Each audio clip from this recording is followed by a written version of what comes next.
संसार के अंदर धन नूं खटना पैंदा है, धन कमाउणा पैंदा है। खटिया का अर्थ है कमाउणा, कमाई करनी। ये धन एक प्रकार का नहीं,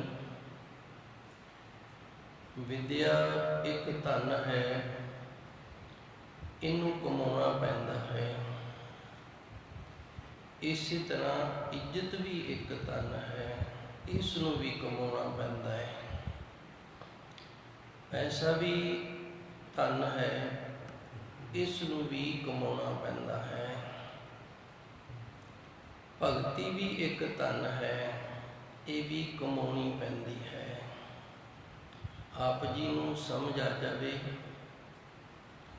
एक निक्के जे नुकते दे नाल जुड़दे हाँ।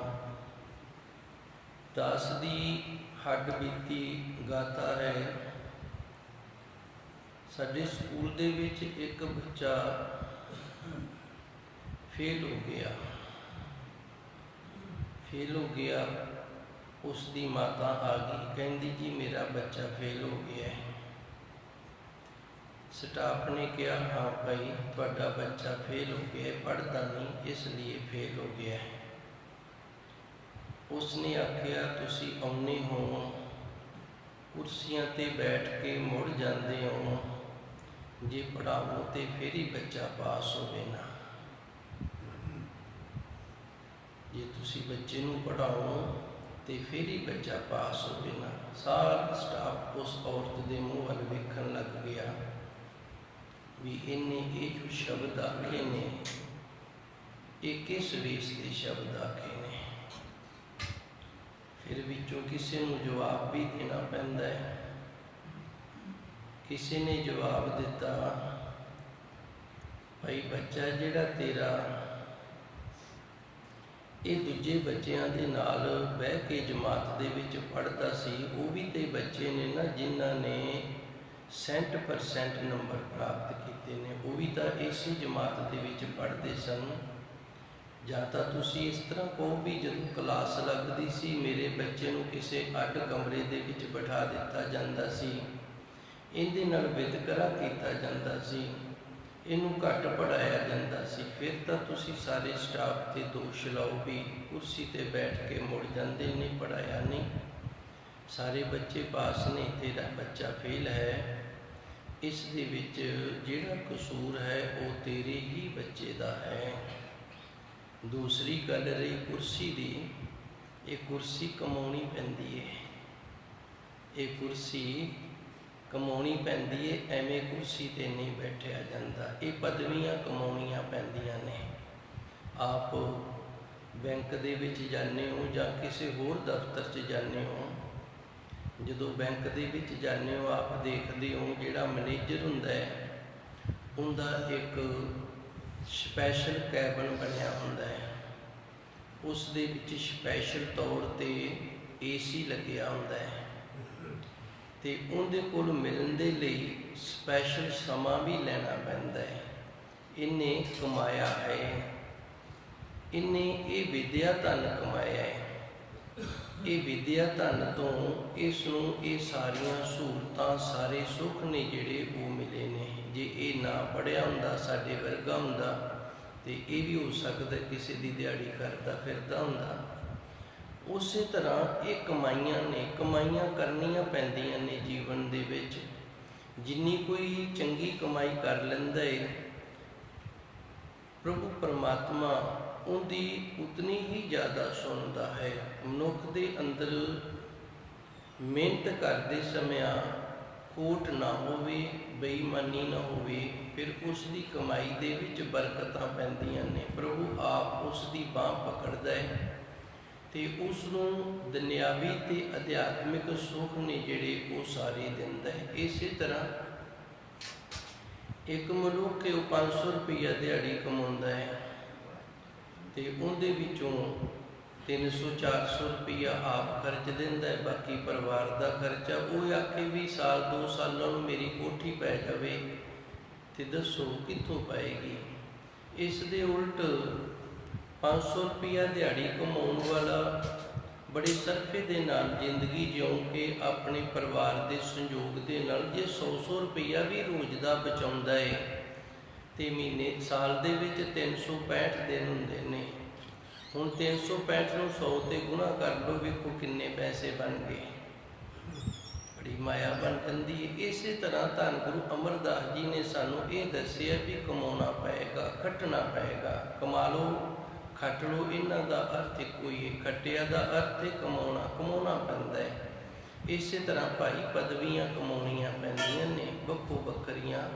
जिन्नी को मेहनत कर लैंदा उस तरह की उन्होंने पदवी प्राप्त हो जाती है। सो गुरु जी ने इत्थे काम गल कीती है इस युग में। ये युग जिहड़ा ये कल युग है। पहलू पदवी प्राप्त करने के लिए बड़ा तप करना पैंदा सी। सतयुग का समा सी, उदों तप बड़ा करना पैंदा सी, फिर ये पदवी कमाई जाती सी। फिर अगे त्रेता आ गया, दुआपर आ गया, तो हुण कलयुग है। सतयुग साधु बीतिया। सतयुग दे विच सारियां दा साधु सुभाव सी, सारे साधु सुभाव वाले सन। ते गुरु महाराज जी रहमत करते ने, उदों भाई सारे साधु सुभाव वाले सन, ते सारे जप तप करते सन, सारे बंदगी सिमरन करते सन, लम्मियां उम्रां भोगते सन। अधसीली त्रेता आया, फिर अगे अधसीली। जिहड़ा सील सी ना वो अद्धा रह गया। अज मैं व्याख्या करांगा ये सील की हुंदा है। ये सील की हुंदा है, ये आप जी नूं थोड़ा दस्सण दा यतन करांगा।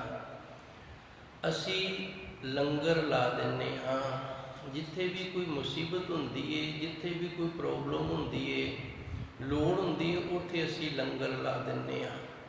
हुण जिहड़े लंगर छकण वाले ने ना, उन्हां दे अंदर सील नहीं हैगी। जिहड़े लंगर छकण वाले ने, उन्हां दे अंदर दा जिहड़ा सुभाਅ है ना, वो सील सुभाਅ नहीं हैगा। सील नूं तुसीं एक वारी इस तरह समझ लो भी जिवें आपां कोई शीशी लैके आए हैं दवाई दी, जां कोई डब्बी लैके आए हैं दवाई दी, ते उहदे उत्ते जिवें सील लगी हुंदी है ना, उहदे अंदर वो बंद है।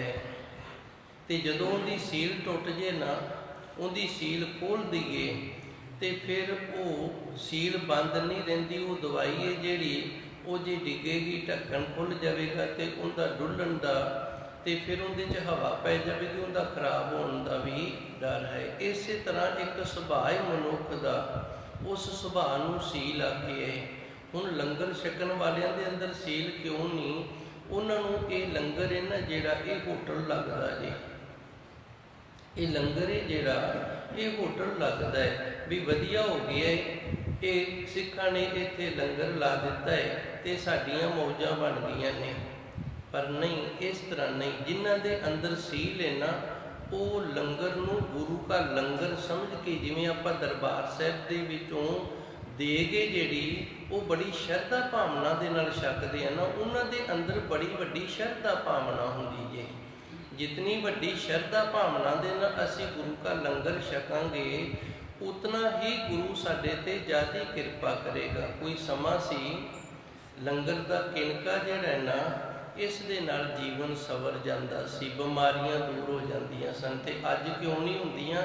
क्योंकि ना तो साडे विच सील रिहा है, ते ना लंगर तैयार करन वालियां दे विच सील रिहा। दोवें पासों सील टुट गई है। जदों दोवें पासे सील सुभाਅ नहीं रिहा, तो फिर भाई अधसीली त्रेता आया। अद्धी तां त्रेते विच ही रह गई सी। फिर दुआपर टप गया। नची कल सरोसरी। हुण कलयुग है ते साडे सारियां दे सिर ते ना कल नच रही है। नची कल सरोसरी। हुण सिरो सिरी, सारियां दे सिर ते कल नच रही है। जिथे कल आ जे फिर उत्थे सील नहीं रहिंदी, सील खत्म हो गई है। हुण इत्थे फिर गुरु महाराज जी रहमत करते हैं। फिर होना की चाहिए जिंदे नाल साडा बचाव जावे। ना जग ना तप, ये चीज़ां काम नहीं करनगियां। फिर की काम करेगा? उस प्रभु परमात्मा का नाम काम करेगा। नाम जपण वाले दे अंदर गुरु की रहमत दे नाल किरपा हो जाएगी। इस युग में भगती हर तन खटिया। इसलिए धन गुरु महाराज जी दसदे ने, भाई ये कल युग है, इस कलयुग दे विच केवल ते केवल इक्को ही धन है जिन्हों खटिया जा सकता है, जिन्हों कमाया जा सकता है, ते वो धन है परमात्मा का नाम। ते परमात्मा का नाम है जिहड़ा वो भगती दे नाल खटिया जाएगा। भगती शब्द है जिहड़ा ये भावना तो बनिया है। भगती शब्द है जिहड़ा ये भावना तो बने है। जिवें साडे घरे ड्रम ने है तो वो लोहा ही, उन्हां दे विच कणक पाउण करके असीं कह दिंदे आ ये कणक दा ड्रम है। इसे तरह जिस दे अंदर भावना है असीं कह दिंदे आ ये शरीर भगती वाला हो गया, भगत हो गया। शॉर्टकट दे विच इहनूं भगत आख्या जांदा है। भावना, भावना तो भगत, जिहदे अंदर भावना आ गई है उहनूं भगत वाली पदवी जिहड़ी वो प्राप्त हुई है। जिस दे अंदर भावना नहीं हैगी उहनूं भगती वाला दर्जा प्राप्त नहीं होएगा। भावें सारी उम्र गवा लवे वो नाम जपदा जपदा। जे गुरु की कृपा हो जाए, रहमत हो जाए, भावना आ गई अंदर, भावना बन गई तो फिर वो भगत हो गया। इस युग में भगती हर तन खटिया, जिस दे अंदर भावना बन गई है एक कलयुग है भाई। उसने भगती करके हरि परमात्मा का नाम धन जिहड़ा इसनूं खट लिया है। हुण विश्राम तो उपरंत गुरु महाराज जी रहमत करते हैं। होर सब जगत भरम भुलाया, बाकी सारे भरम दे विच ने। भरम का अर्थ हुंदा भुलेखा, भरम का अर्थ हुंदा भुलेखा, ते भुलेखा है जिहड़ा ये सानूं गुमराह करदा है। भरम का अर्थ है भुलेखा, ते भुलेखा है जिहड़ा ये सानूं गुमराह करदा है। इहनूं भी थोड़ा समझ लईए। असीं जाई जाने आ, रस्ते ते जा रहे हैं, अगों दो सड़कां बन गईयां ने। हुण साडे अंदर भरम हो गया भी जिहड़ी सड़क ते असीं जाना इन्हां दोवां चों किहड़ी सड़क है। ये भरम बन गया ना। भरम ने सानूं भुलेखे च बन पा दिता है। ते ये भुलेखा है जिहड़ा इहदे नाल असीं उत्थे खड़ गए। हुण जे कोई आण के दस्सेगा भी मैं इस पासे जाना है तो उस पासे जाण वाली जिहड़ी सड़क है वो किहड़ी है। हुण गुरु का शब्द किवें दसदा है? शब्द जिहड़ा ये सानूं किवें दसदा भी तू इधर तुरना, इधर नहीं तुरना। कई थावां ते सड़क दे उत्ते तीर का निशान बनाया हुंदा है ते उत्ते लिखिया हुंदा है भी ये फलाना पिंड है ना जिहड़ा ये इधरले पासे तुसीं इधर मुड़ जाओगे तो इस पिंड जाओगे। इस तरह धन गुरबाणी है जिहड़ी ये शब्द दे नाल सानूं ये दसदी है भी जे तू इधर मुड़ जावेगा ना तो फिर तू इस पासे जाएगा, जे तू इधर ना मुड़िया फिर तू इस पासे नहीं जाएगा। वो दूजा पासा भी दस्या गुरु महाराज जी ने, दूजा पासा भी दस्या। मैं एक बारी फिर समझाने का यतन करांगा। असी जा रहे हाँ, अगे किसी नगर का नाम लिख के ते तीर का निशान बनया। आम ही सड़कों ते ये चीज़ां बनिया होंदियां ने। किसी होर नगर का नाम लिख के ते उधर नूं तीर का निशान बनया। हुण जिहड़े नगर असी जाना है उस तीर के निशान के नाल जे तां असी उधर मुड़ गए तो फिर तां असी मंजिल ते पहुँच जांगे, टिकाणे ते पहुँच जांगे, जिथे जाना है उत्थे चले जावांगे। ते जे असी पढ़ भी लिया है तो मुड़े उधर नहीं किसी होर पासे मुड़ गए हाँ तो फिर भाई असी मंजिल ते नहीं पहुँचांगे। तो फिर जे असी कसूर कढ़ीए गड्डी विच जां सड़क दे विच ते फिर इहदे विच गुनाह साडा है। ना गड्डी दा कसूर है ते ना ही सड़क दा कसूर है ते ना ही लिखण वालियां दा कसूर है। सो गुरु महाराज जी ने इस तुक दे विच दो निशान दिते ने। जे तां तू इस पासे तुरेंगा तो मंजिल ते पहुँच जाएगा, जे तू इस पासे तुरेंगा तो फिर भटकदा फिरेंगा। वो निशान किहड़े ने? दो। इस युग में भगती हर तन खटिया, एक ये निशान दिता है भाई गुरु सवारियो। ये कलयुग है, इहदे विच भगतां ने भावना दे नाल भगती नूं करके रब दा नाम है जिहड़ा उसनूं कमा लिया, उसकी कमाई कर लीए। होर सब जगत भरम भुलाया, जिहड़ा इस पासे नहीं मुड़िया, जिन्हें बंदगी सिमरन भगती नहीं कीती, बाकी सारा जगत जिहड़ा वो भुलेखे दे विच है, भरम दे विच है, ते वो भाई भुल करके गलत रस्ते ते पै गया है जी। गुर प्रसादी नाम मन वसिया, अंतिन नाम ते आया। गुरु की कृपा दे नाल नाम है जिहड़ा ये मन दे विच वसदा है। ਗੁਰੂ ਦੀ ਕਿਰਪਾ ਤੋਂ, ਰਹਿਮਤ ਤੋਂ ਬਿਨਾ ਨਾਮ ਦਾ ਵਸ ਹੈ ਜਿਹੜਾ ਇਹ ਮਨ ਦੇ ਵਿੱਚ ਨਹੀਂ ਹੁੰਦਾ। ਧੰਨ ਗੁਰੂ ਜੀ ਨੇ ਸਾਨੂੰ ਨਿਸ਼ਾਨ ਦੇ ਦਿੱਤਾ ਹੈ, ਰਸਤਾ ਦੱਸ ਦਿੱਤਾ ਹੈ, ਸੜਕ ਦੱਸ ਦਿੱਤੀ ਹੈ, ਮਾਰਗ ਦੱਸ ਦਿੱਤਾ ਹੈ ਵੀ ਇਸ ਮਾਰਗ ਤੇ ਤੁਰੇਗਾ, ਵਾਹਿਗੁਰੂ ਵਾਹਿਗੁਰੂ ਕਰਦਾ ਜਾ ਤੇ ਇਸ ਮਾਰਗ ਤੇ ਤੂੰ ਤੁਰਿਆ ਜਾ। ਗੁਰ ਪ੍ਰਸਾਦੀ ਨਾਮ ਮਨ ਵਸਿਆ। ਹੁਣ ਇਸ ਮਾਰਗ ਤੇ ਤੁਰਦਿਆਂ ਇੱਕ ਕਿਰਪਾ ਦੀ ਲੋੜ ਹੈ ਤੇ ਉਹ ਕਿਰਪਾ ਜਿਹੜੀ ਉਹ ਗੁਰੂ ਕਰ ਸਕਦਾ। ਉਹ ਕਿਰਪਾ ਕੀ ਹੈ ਕਿ ਜਿਹੜਾ ਨਾਮ ਅਸੀਂ ਜਪ ਰਹੇ ਹਾਂ, ਜਿਹੜਾ ਨਾਮ ਅਸੀਂ ਸਿਮਰਨ ਕਰਦੇ ਹਾਂ, ਉਹ ਸਾਨੂੰ ਅਧਿਆਤਮਕ ਅਨਾਹਦ ਧੁਨ ਨਿਰਵਾਣ ਪਦਵੀ ਦੇ ਤੱਕ ਲੈ ਕੇ ਚਲਾ ਜਾਵੇ। ਜਿਹੜਾ ਨਾਮ ਅਸੀਂ ਗੁਰੂ ਤੋਂ ਰਹਿਮਤ ਕਰਕੇ ਜਦੋਂ ਅੰਮ੍ਰਿਤ ਦੀ ਦਾਤ ਪ੍ਰਾਪਤ ਕੀਤੀ ਸੀ, ਉਦੋਂ ਪੰਜਾਂ ਪਿਆਰਿਆਂ ਤੋਂ ਧੰਨ ਗੁਰੂ ਗ੍ਰੰਥ ਸਾਹਿਬ ਜੀ ਦੀ ਹਜ਼ੂਰੀ ਦੇ ਅੰਦਰ ਪ੍ਰਾਪਤ ਕੀਤਾ ਸੀ। ਵਾਹਿਗੁਰੂ ਵਾਹਿਗੁਰੂ ਜਪਦੇ ਹਾਂ, ਵਾਹਿਗੁਰੂ ਵਾਹਿਗੁਰੂ ਜਪਦੇ ਹਾਂ, ਨਿਰਵਾਣ ਅਨਾਹਦ ਧੁਨ ਸੱਚੇ ਸਤਿਗੁਰ ਦਾ ਜੋ ਸਤਨਾਮ ਹੈ ਉਹ ਸਾਡੇ ਹਿਰਦੇ ਦੇ ਵਿੱਚ ਵਸ ਜਾਵੇ। ਇਹ ਗੁਰੂ ਦੀ ਕਿਰਪਾ ਲੈਣੀ ਪੈਣੀ। ਹੁਣ ਗੁਰੂ ਦੀ ਕਿਰਪਾ ਕਿਵੇਂ ਮਿਲੇਗੀ? ਜਿਹੜਾ ਗੁਰੂ ਦੀ ਸੇਵਾ ਕਰ ਲੇਗਾ। ਸੇਵਾ ਤੇ ਸਿਮਰਨ ਦੋ ਫਲ ਨੇ, ਇਹਨਾਂ ਦੋਵਾਂ ਦੇ ਨਾਲ ਅਧਿਆਤਮਕ ਦੀ ਦੁਨੀਆ ਦੇ ਵਿੱਚ ਅਡਾਰੀਆਂ ਮਾਰੀਆਂ ਜਾਣੀਆਂ ਨੇ। ਵਾਹਿਗੁਰੂ ਦਾ ਸਿਮਰਨ ਕਰਨਾ ਹੈ ਤੇ ਗੁਰੂ ਦੀ ਸੇਵਾ ਕਰਨੀ ਹੈ। ਸਿਮਰਨ ਇਸ ਕਰਕੇ ਕਰਨਾ ਹੈ ਕਿ ਗੁਰੂ ਮਹਾਰਾਜ ਜੀ ਨੇ ਸਾਨੂੰ ਇਸ ਪਾਸੇ ਤੋਰਿਆ, ਅਸੀਂ ਇੱਧਰ ਤੁਰ ਪਏ ਹਾਂ। ਗੁਰੂ ਦੀ ਕਿਰਪਾ ਇਸ ਕਰਕੇ ਲੈਣੀ ਹੈ ਵੀ ਜਿਸ ਮਾਰਗ ਤੇ ਤੁਰੇ ਹਾਂ ਅਸੀਂ ਮੰਜ਼ਿਲ ਤੇ ਪਹੁੰਚ ਜਾਈਏ। ਹੁਣ ਕਿਰਪਾ ਦੇ ਲਈ ਸੇਵਾ ਕਰਨੀ ਪੈਣੀ ਹੈ ਧੰਨ ਗੁਰੂ ਜੀ ਦੀ। ਤੁਰਨ ਦੇ ਲਈ ਵਾਹਿਗੁਰੂ ਦਾ ਅਭਿਆਸ ਸਿਮਰਨ ਕਰਨਾ ਪੈਣਾ ਹੈ। ਗੁਰ ਪ੍ਰਸਾਦੀ ਨਾਮ ਮਨ ਵਸਿਆ। ਗੁਰੂ ਦੀ ਕਿਰਪਾ ਦੇ ਨਾਲ ਫਿਰ ਨਾਮ ਦਾ ਮਨ ਦੇ ਵਿੱਚ ਵਾਸਾ ਹੋ ਜਾਂਦਾ ਹੈ। ਅਣ ਦਿਨ ਨਾਮ ਧਿਆਇਆ ਤੇ ਫਿਰ ਗੁਰਮੁਖਾਂ ਨੇ ਦਿਨ ਤੇ ਰਾਤ ਉਸ ਪ੍ਰਭੂ ਪਰਮਾਤਮਾ ਦੇ ਨਾਮ ਨੂੰ ਧਿਆਉਣਾ ਕੀਤਾ ਹੈ ਜੀ। ਵੇਖਿਆ ਮਾਹੀ ਉਦਾਸ ਹੈ, ਹਉਮੈ ਸ਼ਬਦ ਜਲਾਇਆ। ਧੰਨ ਗੁਰਬਾਣੀ ਦੇ ਅੰਦਰ ਥਰਮਾਮੀਟਰ ਜਿਹੜਾ ਇਹ ਨਾਲ ਦੀ ਨਾਲ ਹੀ ਗੁਰੂ ਮਹਾਰਾਜ ਜੀ ਲਾ ਦਿੰਦੇ ਨੇ ਵੀ ਤੈਨੂੰ ਕਿੰਨਾ ਕੁ ਬੁਖਾਰ ਹੈ। ਡਾਕਟਰ ਹੁੰਦਾ ਨਾ, ਉਹਦੇ ਕੋਲ ਜਾਈਦਾ ਤੇ ਉਹ ਥਰਮਾਮੀਟਰ ਲਾ ਦਿੰਦਾ ਵੀ ਤੈਨੂੰ ਇਤਨਾ ਬੁਖਾਰ ਹੈ, ਫਿਰ ਉਸ ਹਿਸਾਬ ਦੇ ਨਾਲ ਦਵਾਈ ਦਿੱਤੀ ਜਾਂਦੀ ਹੈ।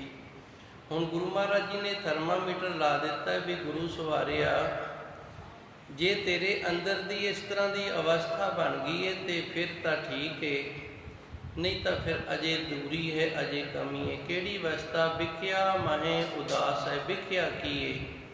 ਬਿਨਾਂ ਨਾਮ ਤੋਂ ਬਾਕੀ ਸਾਰਾ ਕੁਝ ਜਿਹੜਾ ਹੈ ਨਾ ਇਹ ਵਿਖਿਆ ਹੈ। ਵਿਖਿਆ ਦੇ ਦੋ ਅਰਥ ਹੁੰਦੇ ਨੇ। ਵਿਖਿਆ ਜ਼ਹਿਰ ਨੂੰ ਵੀ ਆਖ ਦਿੰਦੇ ਨੇ ਤੇ ਵਿਖਿਆ ਗੰਦਗੀ ਨੂੰ ਵੀ ਆਖ ਦਿੰਦੇ ਨੇ। ਜਿਵੇਂ ਜਾਨਵਰਾਂ ਦੀਆਂ ਬਿੱਠਾਂ ਨੇ ਨਾ, ਹੋਰ ਇਸ ਤਰ੍ਹਾਂ ਦੀ ਜਿਹੜੀ ਗੰਦਗੀ ਉਹਨਾਂ ਨੂੰ ਵੀ ਵਿਖਿਆ ਆਖ ਦਿੰਦੇ। ਵਿਖਿਆ ਮਾਹੇ ਉਦਾਸ ਹੈ। ਹੁਣ ਵਿਖਿਆ ਦੇ ਵਿੱਚ ਉਦਾਸ ਕਿਵੇਂ ਰਹਿਣਾ ਹੈ?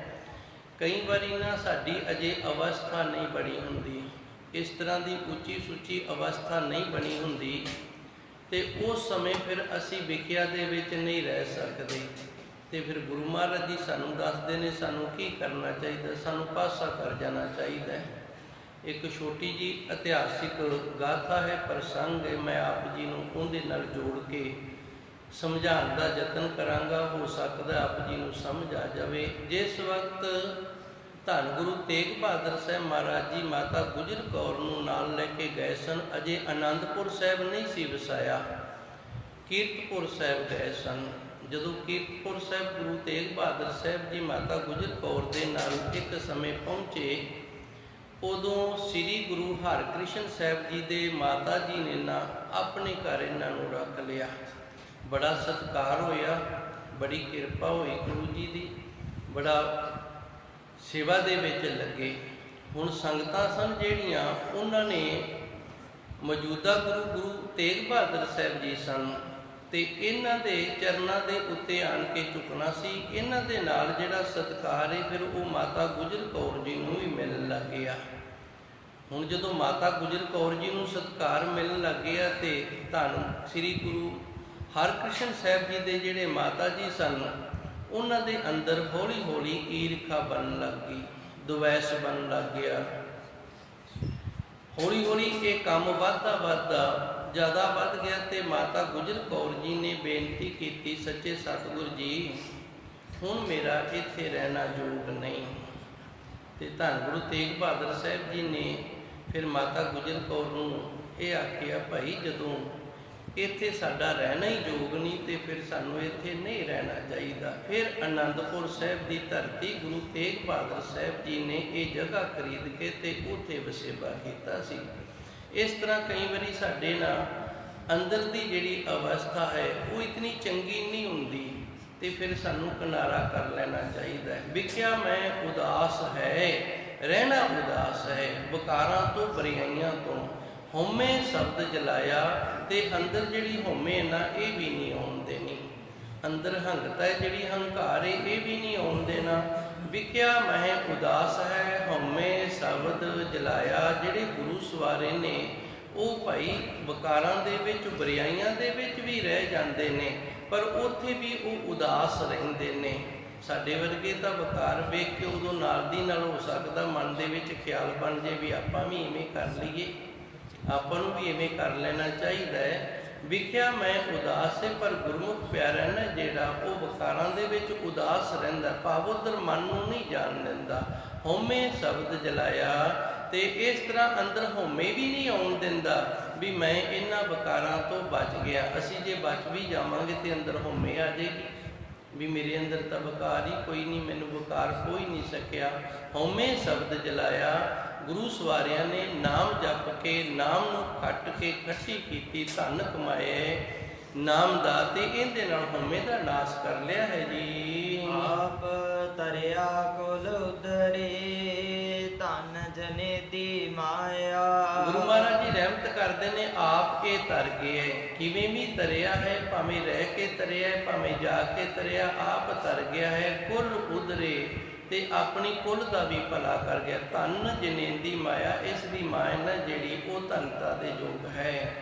ਆਪ ਤਰਿਆ ਕੁਲ ਉਦਰੇ, ਜਿਨੇ ਇਸ ਕਲਯੁਗ ਦੇ ਅੰਦਰ ਨਾਮ ਜਪ ਲਿਆ, ਸਿਮਰਨ ਕਰ ਲਿਆ, ਬੰਦਗੀ ਕਰ ਲਈਏ, ਇਸ ਧਨ ਨੂੰ ਖੱਟ ਲਿਆ, ਉਹ ਆਪ ਤਰ ਗਿਆ ਹੈ। ਕੁਲ ਉਦਰੇ, ਤੇ ਆਪਣੀ ਕੁਲ ਦਾ ਵੀ ਭਲਾ ਕਰ ਲਿਆ। ਧਨ ਜਣੇ ਦੀ ਮਾਇਆ, ਉਸ ਦੀ ਮਾਇਆ ਜਿਹੜੀ ਉਹ ਧਨਤਾ ਦੇ ਯੋਗ ਹੈ ਜੀ। ਸਦਾ ਸਹਿਜ ਸੁਖ ਮਨ ਵਸਿਆ, ਸੱਚੇ ਸਿਉ ਲਿਵ ਲਾਇਆ। ਇਹ ਸਹਿਜ ਅਵਸਥਾ ਹੈ। ਸਹਿਜ ਦਾ ਅਰਥ ਗਿਆਨ ਵੀ ਹੈ। ਸਦਾ ਸਹਿਜ ਸੁਖ ਮਨ ਵਸਿਆ, ਇਹ ਉਹ ਅਵਸਥਾ ਹੈ ਜਿਹੜੀ ਅਵਸਥਾ ਕਿਤੇ ਵੀ ਮਨੁੱਖ ਰਵੇ ਤੇ ਉਹ ਸਹਿਜ ਦੇ ਵਿੱਚ ਹੀ ਰਹਿੰਦਾ ਹੈ। ਉਹਦੇ ਅੰਦਰੋਂ ਗਿਆਨ ਵਾਲੀ ਅਵਸਥਾ ਜਿਹੜੀ ਉਹ ਹਿੱਲਦੀ ਨਹੀਂ। ਸਦਾ ਸਹਿਜ ਸੁਖ ਮਨ ਵਸਿਆ, ਆਨੰਦ ਵਾਲੀ ਅਵਸਥਾ ਦੇ ਨਾਲ ਸਦਾ ਮਨ ਦੇ ਵਿੱਚ ਸੁਖ ਦਾ ਵਾਸਾ ਹੋ ਗਿਆ। ਸੱਚੇ ਸਿਉ ਲਿਵ ਲਾਇਆ, ਕਿਉਂਕਿ ਉਹਦੀ ਅੰਦਰ ਦੀ ਜਿਹੜੀ ਲਿਵ ਹੈ ਨਾ ਉਹ ਸੱਚੇ ਸਤਿਗੁਰ ਦੇ ਨਾਲ ਜੁੜੀ ਹੋਈ ਹੈ। ਹੋ ਸਕਦਾ ਮੈਨੂੰ ਨਾ ਸਮਝਾਣਾ ਆਇਆ ਹੋਵੇ, ਗੱਲ ਨਾ ਕਰਨੀ ਆਈ ਹੋਵੇ, ਪਰ ਫਿਰ ਵੀ ਮੈਂ ਯਤਨ ਕਰਦਾ ਕਿ ਗੱਲ ਜਿਹੜੀ ਉਹ ਪਕੜ ਦੇ ਵਿੱਚ ਆ ਜਾਵੇ। ਜਿਸ ਵਕਤ ਧੰਨ ਗੁਰੂ ਅਰਜਨ ਦੇਵ ਜੀ ਸੱਚੇ ਸਤਿਗੁਰੂ ਨੂੰ ਇੱਕ ਦੇਗੇ ਦੇ ਵਿੱਚ ਬਿਠਾ ਕੇ ਪਾਣੀ ਦਾ ਭਰ ਕੇ ਤੇ ਥੱਲੇ ਅੱਗ ਮਚਾਈ ਜਾ ਰਹੀ ਸੀ, ਉਸ ਵਕਤ ਵੀ ਉਹਨਾਂ ਦੇ ਮਨ ਦੇ ਵਿੱਚ ਅੱਗ ਮਚਾਉਣ ਵਾਲੇ ਦੇ ਪ੍ਰਤੀ ਬੁਰਾ ਖਿਆਲ ਨਹੀਂ ਸੀ ਆਇਆ। ਪਰ ਜਿਹੜਾ ਅੱਗ ਬਾਲ ਰਿਹਾ ਸੀ ਨਾ, ਉਹਨੇ ਜਦੋਂ ਵੇਖਿਆ ਵੀ ਮੈਂ ਇਤਨੀ ਅੱਗ ਬਾਲ ਰਿਹਾ ਹਾਂ ਤੇ ਪਾਣੀ ਜਿਹੜਾ ਬੜਾ ਜ਼ਿਆਦਾ ਗਰਮ ਹੋ ਕੇ ਰਿੱਝ ਰਿਹਾ ਹੈ ਤੇ ਇਹਨਾਂ ਦੇ ਮੁਖ ਦੇ ਵਿੱਚੋਂ ਸੀ ਨਹੀਂ ਨਿਕਲਦੀ, ਉਸੇ ਤਰ੍ਹਾਂ ਨੂਰ ਹੈ, ਚਿਹਰਾ ਖਿੜਿਆ ਹੋਇਆ ਹੈ, ਤੇ ਇਸ ਦਾ ਮੈਨੂੰ ਬੜਾ ਵੱਡਾ ਗੁਨਾਹ ਲੱਗੇਗਾ। ਧੰਨ ਗੁਰੂ ਅਰਜਨ ਦੇਵ ਜੀ ਅੰਤਰਜਾਮੀ ਸਨ। ਉਹਨਾਂ ਨੇ ਉਸ ਅੱਗ ਮਚਾਉਣ ਵਾਲੇ ਨੂੰ ਆਖਿਆ, ਗੁਰੂ ਸਵਾਰਿਆ ਤੂੰ ਸਪਰਸ਼ ਕਰਕੇ ਵੇਖ। ਜਦੋਂ ਉਹਨੇ ਦੇਗੇ ਨੂੰ ਹੱਥ ਲਾਇਆ ਨਾ ਪਾਣੀ ਵਾਲੇ ਨੂੰ, ਤੇ ਬਿਲਕੁਲ ਠੰਡਾ ਠਾਰ ਸੀਗਾ। ਇਹ ਹੈ ਸਹਿਜ ਅਵਸਥਾ। ਸਦਾ ਸਹਿਜ ਸੁਖ ਮਨ ਵਸਿਆ, ਇਹ ਸਹਿਜ ਅਵਸਥਾ ਹੈ। ਇਹਦੇ ਨਾਲ ਮਨ ਸੁਖੀ ਰਹਿੰਦਾ, ਮਨ ਵਿੱਚ ਦੁੱਖ ਨਹੀਂ ਆਉਂਦਾ, ਮਨ ਸੁਖ ਦੇ ਵਿੱਚ ਵਸਦਾ, ਮਨ ਦਾ ਵਾਸਾ ਸੁਖ ਵਿੱਚ ਰਹਿੰਦਾ ਹੈ। ਸੱਚੇ ਸਿਉ ਲਿਵ ਲਾਇਆ, ਕਿਉਂਕਿ ਲਿਵੇ ਜਿਹੜੀ ਧੰਨ ਗੁਰੂ ਅਰਜਨ ਦੇਵ ਜੀ ਉਹ ਸੱਚੇ ਦੇ ਨਾਲ ਲੱਗੀ ਹੋਈ ਸੀ। ਇਸ ਤਰ੍ਹਾਂ ਗੁਰਮੁਖ ਪਿਆਰੇ ਨੇ ਜਿਹੜੇ ਆਪਣੀ ਪ੍ਰੀਤ ਸੱਚੇ ਦੇ ਨਾਲ ਲਾ ਕੇ ਰੱਖਦੇ ਹਨ ਜੀ। ਬ੍ਰਹਮਾ ਬਿਸ਼ਨ ਮਹਾਦੇਵ ਤ੍ਰੈ ਗੁਣ, ਭੁੱਲੇ ਹਉਮੈ ਮੋਹ ਵਧਾਇਆ। ਇਹ ਤਿੰਨ ਦੇਵਤੇ ਨੇ ਜਿਹੜੇ ਇਹ ਹਿੰਦੂ ਧਰਮ ਦੇ ਵਿੱਚ, ਸਨਾਤਨ ਧਰਮ ਦੇ ਵਿੱਚ ਮੰਨੇ ਗਏ ਨੇ। ਬ੍ਰਹਮਾ ਵਿਸ਼ਨ ਮਹਾਦੇਵ ਤ੍ਰੈ ਗੁਣ ਭੁੱਲੇ, ਇਹ ਤਿੰਨ ਗੁਣ ਨੇ। ਭਾਵ ਇਹਨਾਂ ਤਿੰਨਾਂ ਦੇ ਵਿੱਚ ਤਿੰਨ ਵੱਖੋ ਵੱਖਰੇ ਗੁਣ ਨੇ। ਜਿਵੇਂ ਅਸੀਂ ਵੇਖਦੇ ਹਾਂ, ਸਾਡੇ ਇੱਕ ਦੂਜੇ ਦੇ ਨਾਲ ਗੁਣ ਮਿਲ ਜਾਂਦੇ ਨੇ, ਆਦਤਾਂ ਮਿਲ ਜਾਂਦੀਆਂ ਨੇ, ਸੁਭਾਅ ਮਿਲ ਜਾਂਦਾ ਹੈ, ਕਈਆਂ ਦੇ ਨਾਲ ਨਹੀਂ ਮਿਲਦਾ। ਪਰ ਇਹ ਤਿੰਨ ਦੇਵਤੇ ਨੇ, ਇਹਨਾਂ ਤਿੰਨਾਂ ਦੇ ਗੁਣ ਵੱਖੋ ਵੱਖਰੇ ਨੇ, ਸੁਭਾਅ ਵੱਖੋ ਵੱਖਰੇ ਨੇ, ਆਦਤਾਂ ਵੱਖੋ ਵੱਖਰੀਆਂ ਨੇ। ਬ੍ਰਹਮਾ ਵਿਸ਼ਨੂੰ ਮਹਾਦੇਵ ਤ੍ਰੈ ਗੁਣ ਭੁੱਲੇ, ਰਜੋ ਗੁਣ, ਤਮੋ ਗੁਣ ਤੇ ਸਤੋ ਗੁਣ, ਇਹ ਤਿੰਨ ਗੁਣ ਨੇ। ਇਹਨਾਂ ਦੀ ਆਪਾਂ ਕਈ ਵਾਰੀ ਵਿਚਾਰ ਕਰ ਚੁੱਕੇ ਹਾਂ। ਇਹ ਇਹਨਾਂ ਤਿੰਨਾਂ ਦੇਵਤਿਆਂ ਦੇ ਵਿੱਚ ਵੱਖੋ ਵੱਖਰੇ ਨੇ। ਹੁਣ ਇੱਕ ਜਿਹੜਾ ਹੈ ਉਹਦਾ ਗੁਣ ਹੈ, ਉਹਨੇ ਪਦਾਇਸ਼ ਕਰਨੀ ਹੈ। ਇੱਕ ਜਿਹੜਾ ਹੈ ਉਹ ਸੰਸਾਰ ਦੀ ਉਤਪਤੀ ਤੇ ਲੱਗਿਆ ਹੋਇਆ ਹੈ, ਤੇ ਦੂਜਾ ਜਿਹੜੀ ਉਤਪਤੀ ਹੋ ਰਹੀ ਉਹਦੀ ਪਾਲਣਾ ਤੇ ਲੱਗਿਆ, ਤੇ ਤੀਜਾ ਜਿਹੜਾ ਉਹ ਮਾਰਨ ਤੇ ਲੱਗਿਆ। ਹੁਣ ਵੇਖੋ ਵੱਖੋ ਵੱਖਰਾ ਸੁਭਾਅ ਹੋ ਗਿਆ ਨਾ। ਇੱਕ ਮਾਰੀ ਜਾਂਦਾ ਹੈ, ਇੱਕ ਬਣਾਈ ਜਾਂਦਾ ਹੈ, ਤੇ ਇੱਕ ਜਿਹੜਾ ਉਹ ਪਾਲਣ ਪੋਸ਼ਣ ਕਰੀ ਜਾਂਦਾ ਹੈ। ਤਿੰਨ ਦੇਵਤੇ ਨੇ, ਤਿੰਨੇ ਵੱਖੋ ਵੱਖਰੇ ਨੇ, ਤਿੰਨਾਂ ਦੇ ਗੁਣ ਵੱਖੋ ਵੱਖਰੇ ਨੇ, ਸੁਭਾਅ ਵੱਖੋ ਵੱਖਰੇ ਨੇ। ਭੁੱਲੇ ਇਹ ਭੁਲੇਖੇ ਦੇ ਵਿੱਚ ਨੇ। ਬ੍ਰਹਮਾ ਵਿਸ਼ਨੂੰ ਮਹਾਦੇਵ ਤ੍ਰੈ ਗੁਣ ਭੁੱਲੇ, ਇਹ ਤਿੰਨੇ ਹੀ ਜਿਹੜੇ ਨੇ ਨਾ, ਇਹ ਤਿੰਨੇ ਹੀ ਭੁਲੇਖੇ ਦੇ ਵਿੱਚ ਨੇ। ਹਉਮੈ ਮੋਹ ਵਧਾਇਆ, ਇਹ ਭੁਲੇਖੇ ਕਰਕੇ ਇਹਨਾਂ ਦੇ ਅੰਦਰ ਹਉਮੈ ਜਿਹੜੀ ਇਹ ਬਣ ਰਹੀ ਏ।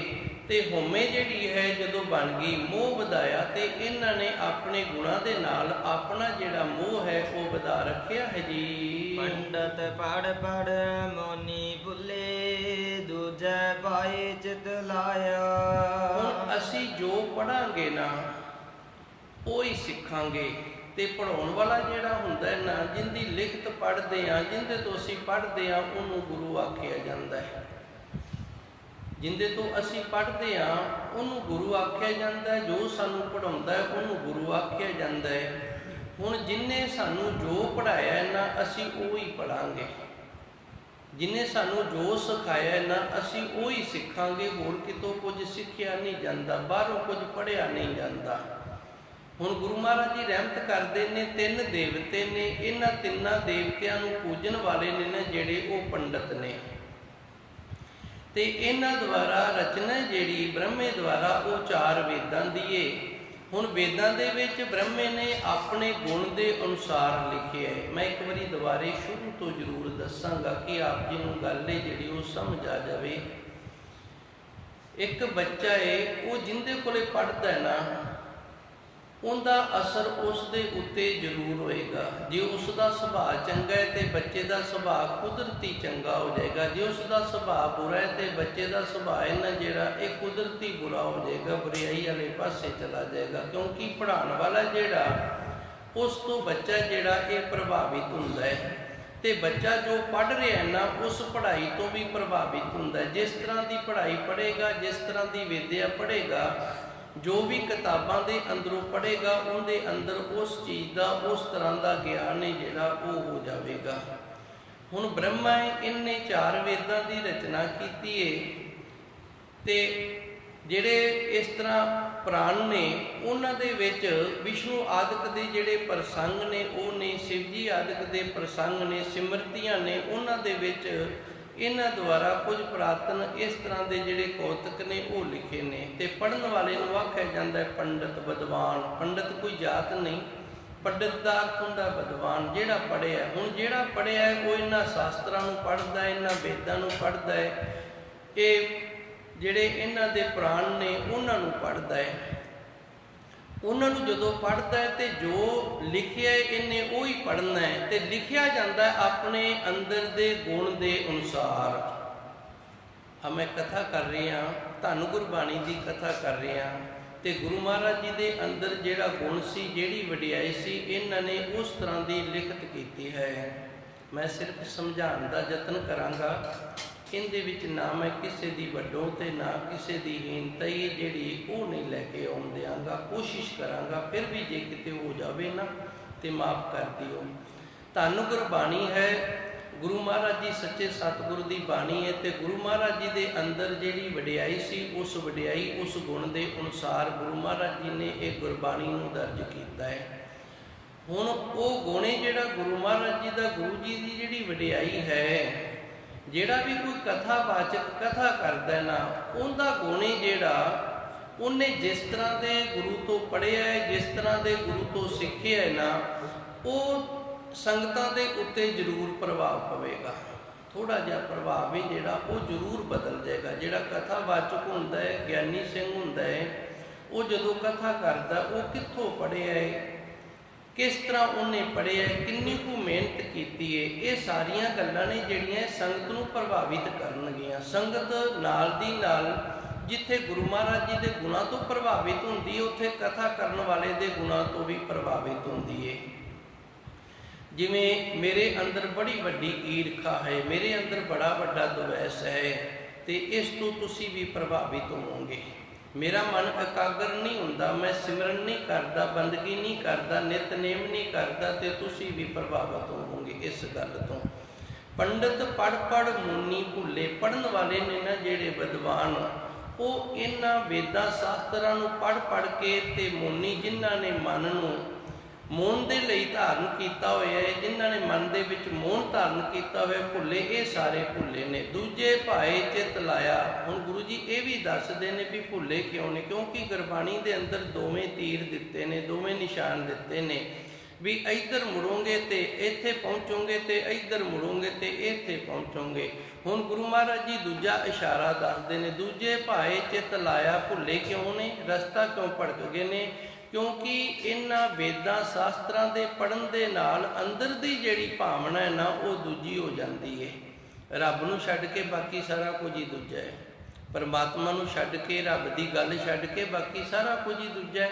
ਦੂਜੇ ਭਾਏ ਚਿਤ ਲਾਇਆ। ਵੇਦਾਂ ਸ਼ਾਸਤਰਾਂ ਨੂੰ ਪੜ੍ਹਨ ਦੇ ਨਾਲ ਇਹਨਾਂ ਦੇ ਵਿੱਚ ਨਾ ਸ਼ਾਇਦ ਆਪ ਜੀ ਨੇ ਨਹੀਂ ਪੜ੍ਹੇ ਹੋਣਗੇ, ਜੇ ਪੜ੍ਹੇ ਅਤੇ ਚੰਗੀ ਗੱਲ ਹੈ। ਕਈ ਮੰਤਰ ਇਸ ਤਰ੍ਹਾਂ ਦੇ ਨੇ, ਉਹ ਮੰਤਰ ਨੇ ਜਿਹੜੇ ਉਹਨਾਂ ਦੀ ਵਿਧੀ ਤਰੀਕਾ ਹੈ ਨਾ ਜਿਹੜਾ, ਉਹ ਜਦੋਂ ਲਿਖਿਆ ਗਿਆ ਹੈ ਜਾਂ ਕੁਝ ਇਸ ਤਰ੍ਹਾਂ ਦਾ ਕੀਤਾ ਗਿਆ ਹੈ, ਤਾਂ ਉਹ ਸਮਾਜ ਦੇ ਵਿੱਚ ਪਰਮਾਤਮਾ ਦੇ ਨਾਲ ਨਹੀਂ ਜੁੜਨ ਦਿੰਦਾ।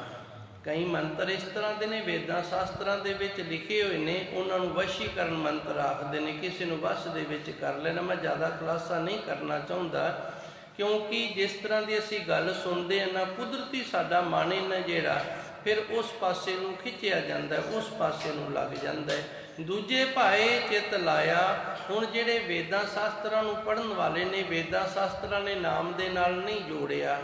ਜੇ ਜੋੜਿਆ ਹੈ ਤੇ ਫਿਰ ਜਿਹੜਾ ਜੁੜਨ ਵਾਲਾ ਹੈ, ਉਹਨੂੰ ਪਿੱਛੋਂ ਜਿਵੇਂ ਦੀ ਮੱਤ ਦਿੱਤੀ ਗਈ ਉਵੇਂ ਉਹ ਕਰੀ ਜਾਂਦਾ ਹੈ, ਉਹਦਾ ਅਸਰ ਨਹੀਂ ਹੁੰਦਾ। ਜਿਵੇਂ ਗੁਰਬਾਣੀ ਦੇ ਅੰਦਰ ਫਰਮਾਨ ਹੁੰਦਾ, ਵੇਦਾਂ ਮੇਂ ਨਾਮ ਉੱਤਮ, ਸੋ ਸੁਣੇ ਨਾਹੀ ਫਿਰੇ ਜੋ ਬੇਤਾਲਿਆ। ਭਾਈ ਵੇਦਾਂ ਦੇ ਵਿੱਚ ਤਾਂ ਨਾਮ ਬੜਾ ਉੱਤਮ ਹੈ, ਤੂੰ ਉਹ ਕਿਉਂ ਨਹੀਂ ਸੁਣਦਾ? ਜਿਹੜੇ ਇਸ ਤਰ੍ਹਾਂ ਦੇ ਉਲਟ ਪੁਲਟ ਮੰਤਰ ਨੇ, ਤੂੰ ਉਸ ਪਾਸੇ ਕਿਉਂ ਲੱਗ ਗਿਆ ਹੈ? ਕਿਉਂਕਿ ਇਹ ਦੂਜੀ ਭਾਵਨਾ ਹੈ, ਤੇ ਦੂਜੀ ਭਾਵਨਾ ਜਿਹੜੀ ਇਹ ਦਵੰਦ ਦੇ ਵਿੱਚ ਸਾਨੂੰ ਲੈ ਜਾਂਦੀ ਹੈ। ਫਿਰ ਸਾਡੇ ਅੰਦਰ ਪਰਿਵਾਰਿਕ ਮੋਹ, ਸੰਸਾਰਿਕ ਮੋਹ, ਮਾਇਕੀ ਮੋਹ ਜਿਹੜਾ ਇਹ ਆ ਜਾਂਦਾ ਹੈ। ਇਹ ਗੱਲ ਗੁਰੂ ਮਹਾਰਾਜ ਜੀ ਸਾਨੂੰ ਇੱਥੇ ਦੱਸਦੇ ਨੇ ਵੀ ਪਹਿਲੂ ਤਾਂ ਜਿਹੜੇ ਦੇਵਤੇ ਨੇ, ਜਿਹੜੇ ਇਹਨਾਂ ਦੇ ਮਾਸਟਰ ਨੇ, ਜਿਹੜੇ ਇਹਨਾਂ ਦੇ ਇਸ਼ਟ ਨੇ, ਉਹ ਹੀ ਭੁੱਲੇ ਹੋਏ ਨੇ ਤਿੰਨਾਂ ਗੁਣਾਂ ਦੇ ਵਿੱਚ।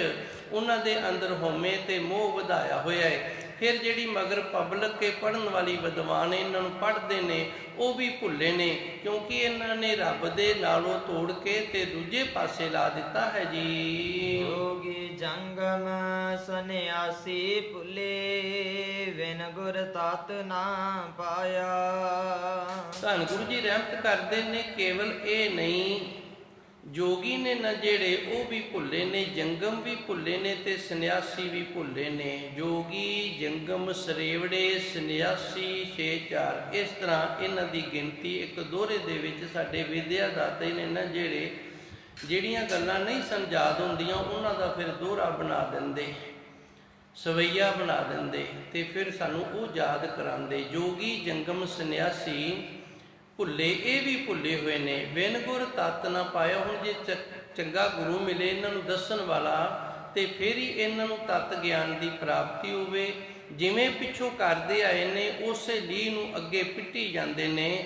ਨਾ ਕੋਈ ਇਹਨਾਂ ਨੂੰ ਚੰਗਾ ਗੁਰੂ ਮਿਲਿਆ ਹੈ, ਜਿਸ ਕਰਕੇ ਤਤ ਜਿਹੜਾ ਉਸ ਦੀ ਪ੍ਰਾਪਤੀ ਨਹੀਂ ਹੋਈ। ਤਾਂ ਕਰਕੇ ਜੋਗੀ ਜੰਗਮ ਸੰਨਿਆਸੀ ਇਹ ਸਾਰੇ ਭੁਲੇਖੇ ਦੇ ਵਿੱਚ ਹੀ ਤੁਰੇ ਫਿਰਦੇ ਹਨ ਜੀ। ਮਨ ਮੁਖ ਦੁਖੀਏ ਸਦਾ ਭ੍ਰਮ ਭੁੱਲੇ, ਤਿੰਨੀ ਬਿਰਥਾ ਜਨਮ ਗਵਾਇਆ।